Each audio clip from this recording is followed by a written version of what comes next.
মেয়েরা মেয়েরা কি শুনতে পারতেছে? যেসব মেয়েরা পুরুষের পোশাক পরে, যেসব মেয়েরা পুরুষের পোশাক পরে, ট্রান্সজেন্ডার তো বহু দূরের কথা। ট্রান্সজেন্ডার মানে তো লিঙ্গ পরিবর্তন করতেছে, তাই না? ওর মনটা নাকি মেয়ে মেয়ে করে, মনটা নাকি ছেলে ছেলে করে। যাদের মনটা মেয়ে মেয়ে করে ওরা না হয় পুরুষাঙ্গ কাটে ফেলাই দেবে, আর যাদের মনটা ছেলে ছেলে করে ওরা কি করবে? তারা চিন্তা করেন, চিন্তা করেন জাহেলিয়াতের কোন জায়গাটাতে আসছে চিন্তা করছেন? আমি এমনি এমনি বলি না, এটা আবু জাহেলের যুগ। কার যুগ? শোনেন, আবু জাহেলের যুগে এরকম জেনা বেশি ছিল, পর্নোগ্রাফি তখন ছিল না, ব্যভিচার বেশি ছিল, জুয়া বেশি ছিল, মাদক বেশি ছিল, গোত্রীয় হানাহানি মারামারি ছিল, শিরক ছিল, সুদ ছিল। এই যুগের নাম হলো আইয়ামে জাহিলিয়া। ওই যুগটা হচ্ছে আবু জাহেলের যুগ। এখন এগুলোর কোনটা নাই? এখন আমাদের সমাজের কথা বাদ দেন, পুরো বিশ্বের দিকে তাকান, পুরো বিশ্বের দিকে বড় করে চিন্তা করেন, বিশ্বের মধ্যে এগুলোতে ভর্তি না এখন? এটা হচ্ছে এগিয়ে যাওয়ার বিশ্ব বলে আগাচ্ছে এরা কিয়ামতের দিকে। কোন দিকে? ধ্বংসের দিকে, কিয়ামতের দিকে। যদি না ফিরে আসে, যদি না ফিরে আসে। আল্লাহ পাক বলেছেন ফাযাক্কির, তুমি উপদেশ দাও, ইন নাফআতিয যিকর, যদি উপদেশ কাজে আসে, সায়াযাক্কারু মান ইয়াখশা, যে আল্লাহকে ভয় করে দ্রুত ফিরে আসবে ইনশাআল্লাহ। আল্লাহকে যারা ভয় করি আমরা ফিরে আসবো না ইনশাআল্লাহ। আল্লাহ পাক বলেছেন ফাযাক্কির, উপদেশ দাও, ফাযাক্কির,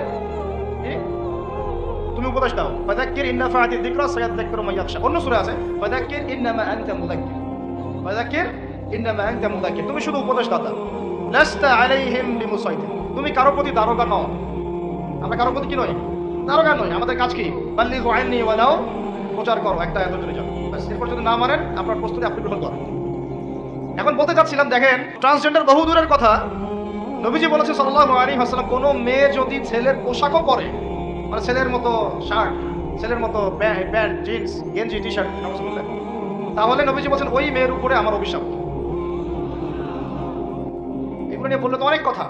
মাদকদ্রব্য প্রস্তুতকারী বা মাদকদ্রব্যের সাথে সংশ্লিষ্ট 10 শ্রেণীর মানুষকে একই পাপের কাতারভুক্ত করা হয়েছে।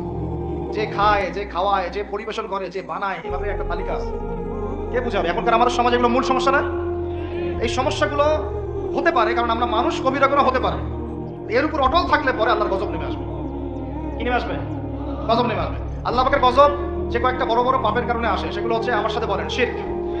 2 নম্বর হচ্ছে অহংকার, 3 নম্বর হচ্ছে কুফরি, 4 নম্বর জিনা, 5 নম্বর বেহায়াপনা, আর 6 নম্বর সমকামিতা। আরেকটা হচ্ছে গান বাজনা, বাদ্যযন্ত্র, গান বাজনা, বাদ্যযন্ত্র। এগুলো যখন সমাজে প্রকট আকার ধারণ করে তখন আল্লাহর গজব নেমে আসে।